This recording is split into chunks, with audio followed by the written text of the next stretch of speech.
My name is Anna Higgins, and I live in San Francisco, and I'm a project and policy advisor with the Internet Society, where I work on broadband access issues, particularly with Indigenous communities in the US and Canada, and I also work on encryption and our Internet Way of Networking project.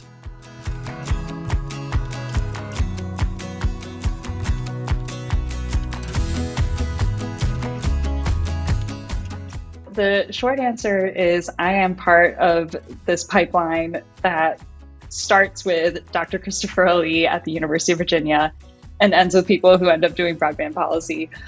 The long answer is that when I'm from Richmond, Virginia, and so I went to the University of Virginia for undergrad and also for graduate school. I got my Master of Public Policy there.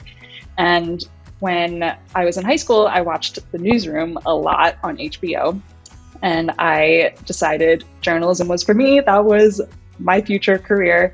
And so as part of my major, I ended up in Dr. Chris Lee's class, Media Policy and Law, and it just totally rocked my entire world.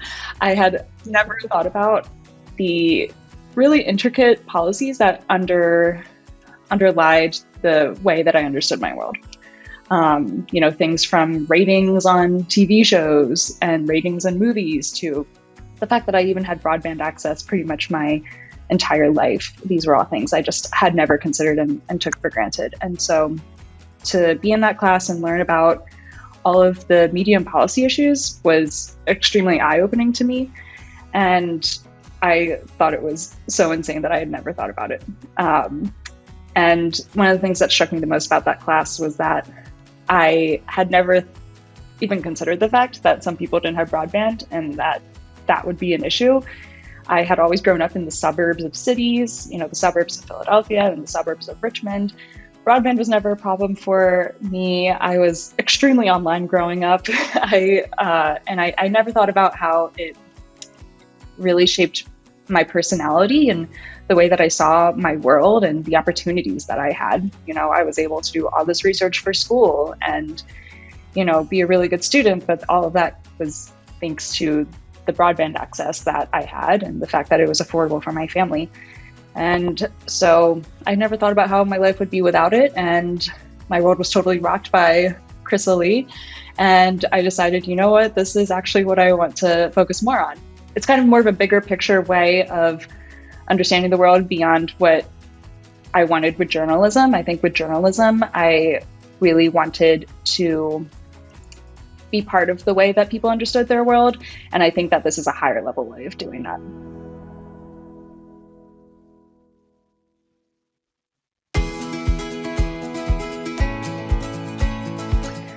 I think that there's a lot more funding available than there ever was before. I think right now is an extremely exciting time to be in the broadband industry.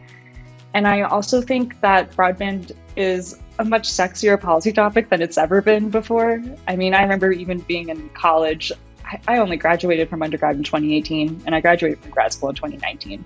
I remember being in grad school in 2019 and being like the girl who really liked broadband policy, and everyone thought it was, no one ever told me it was weird, but it was very niche at the time.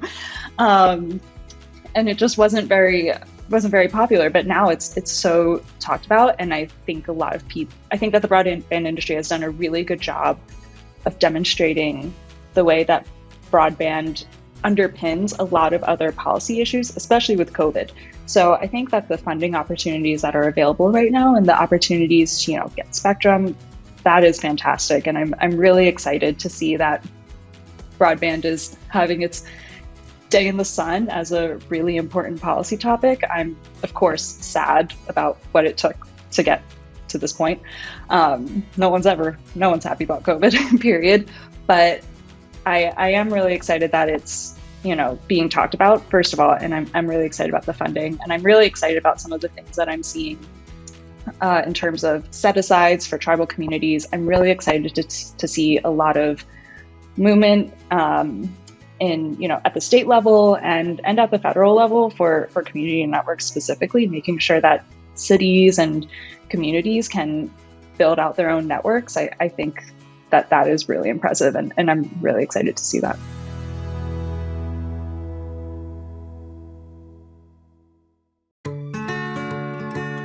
I think the first piece of advice I would give is just to get connected with the other people that are in the field. It's really small. It's kind of scary small. And I would say not to be afraid to reach out to people and just chat with them. You don't even have to have a specific ask. You can just say, I want to hear more about your job, or I just want to, hear about your journey to where you got to where you are.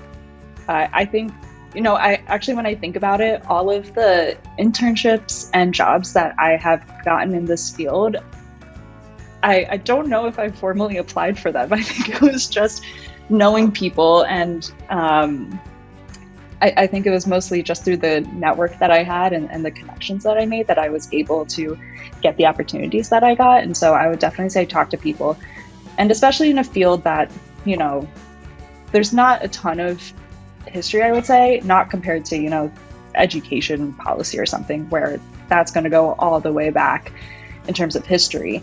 The internet only really just popped up in the past 30 years or so. And so, but even still, it's moved so fast that it's also important to have connections, especially with people who've been in the field for a while, because they can fill in the gaps for you on what you've missed. So, I have awesome, partners that I work with, and sometimes I'll be on a Zoom call with them and they will just tell me all about, the Office of Native American Affairs, in the FCC. They'll tell me all about ONAP at the FCC for, an hour straight. And I just become a sponge and I absorb it all, because, that history is really important to keep in mind. So talk to people, be a sponge, get all the information that you can.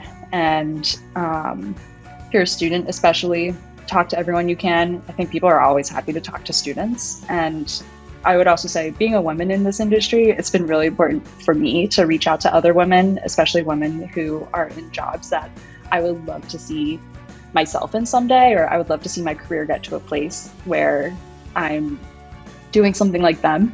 And I think it's really important to talk to people who look like you to, get an idea of how they got to where they are.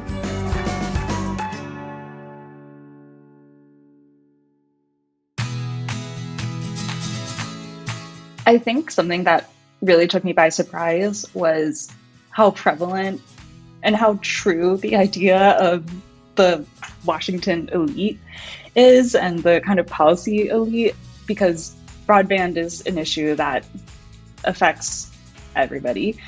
It's something that ideally everybody should have. And so I think that it's a conversation that's happening amongst people, not just in DC, not just in state governments, but on the local levels. And so something that really surprised me was the fact that I think everybody needs to know their audience, and they need to be really conscious of the communities that you're working with and you're trying to communicate to.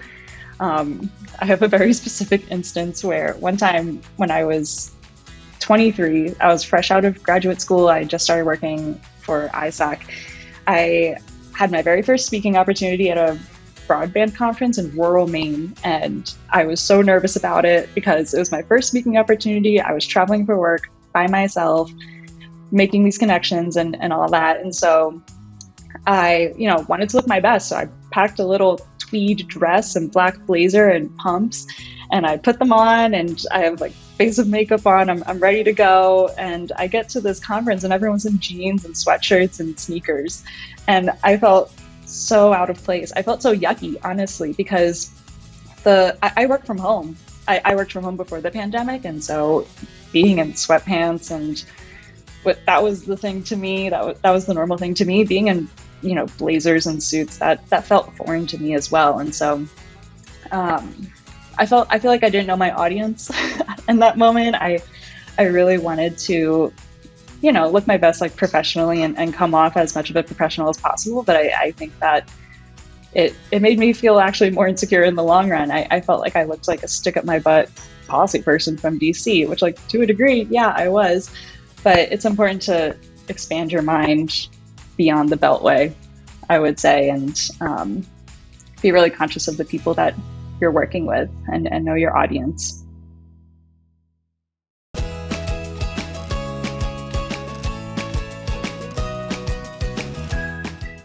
I think if anything, I would add that, I talked about how it's so important to, reach out to other women in the industry. And I think I would also want to add that I think it's so important that we get more Black, Indigenous, people of color in the industry.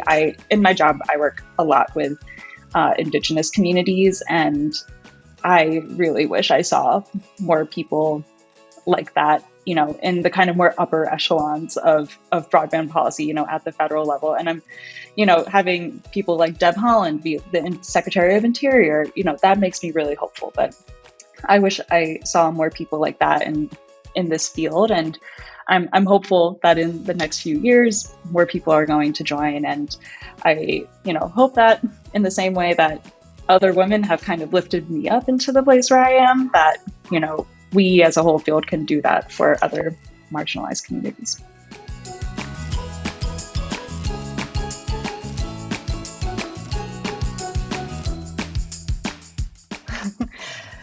I have zero strategy on how to approach this situation, but I would definitely do 100 duck-sized horses, mostly because I think every kid has, trauma from when you're little and you're at the park and you bring some bread and then the geese just chase you everywhere.